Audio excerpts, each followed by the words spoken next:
Prvi tragovi stambenog nasilja na Grbavici nastali su u vrijeme NDH, kada je tadašnji režim takozvane Pavelićeve kuće počeo organizirano naseljavati radničku klasu potrebnu za rad na željeznici.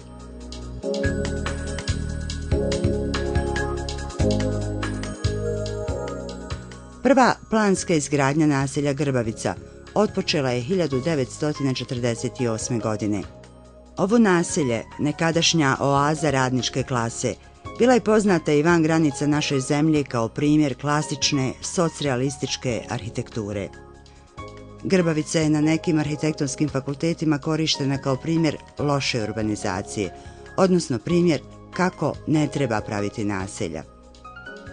Ipak, bez nje se Sarajevo danas ne bi moglo ni zamisliti. 1921. godine nastao je najveći grbavički brend FK Željezničar. Stadion Grbavica, popularna dolina Ćupova, svoje kapije otvorila je 13. septembra 1953. godine. Toga dana prepuno gledalište slavilo je prvu pobjedu Želje na novom stadionu. Bila je to utakmica druge lige Zapad u kojoj su plavi pobijedili Šibenik rezultatom 4:1. Zelena površina njegovog travnjaka podsjeća na izgled ovog naselja prije početka masovne izgradnje, kada je Grbavičko polje krasio tek poneki ljetnikovac starih sarajevskih porodica. Naselje Grbavica dobilo je ime po Mehmedu Begu Mehmed-pašiću Grbavici, zajmu i članu ugledne porodice iz Grbave koja se u Sarajevu nastanila početkom 18. stoljeća. Bio je blizak saradnik i prijatelj glasovitog vezira i pobjednika čuvene bitke pod Banja Lukom Hećim Oglu Ali Paše. Mehmed Beg Mehmed-pašić umro je 1746. godine u svom zaseoku u Grbavici, nedaleko od Sarajeva, ili po današnjem umro je u Sarajevu u naselju Grbavica. Ukopan je preko puta Malte u Sarajevskom polju, odnosno na Malti, gdje su se do izgradnje tamošnjeg naselja mogli vidjeti i njegovi nišani.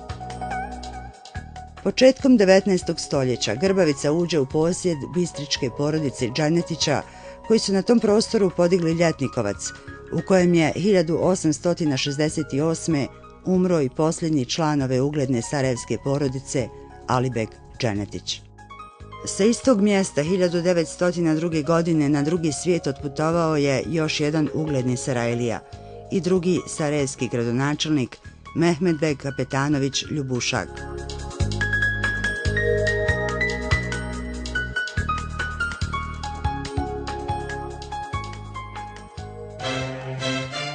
Nažalost, na kraju 20. stoljeća ovo naselje postalo je i simbol najtežih dana historije Sarajeva, ali i nadi da će ovaj grad opet jednom biti slobodan. Nakon svih zlodjela koje su JNA i srpske jedinice počinile na Grbavici, zločinačko ludilo kulminiralo je nakon potpisivanja Dejtonskog mirovnog sporazuma, kada je po nalogu srpske paljanske vlasti opljačkano i uništeno čitavo naselje. Srećom, Grbavica i njeno stradanje već odavno nisu tema svjetskih TV kuća.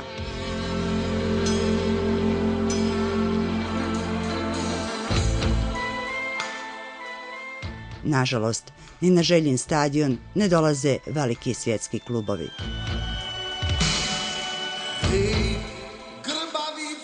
Za ovo sarajevsko naselje svijet je ponovo čuo 2006. godine, kada je Jasmila Žbanić na filmskom festivalu u Berlinu za Grbavicu dobila Zlatnog medvjeda.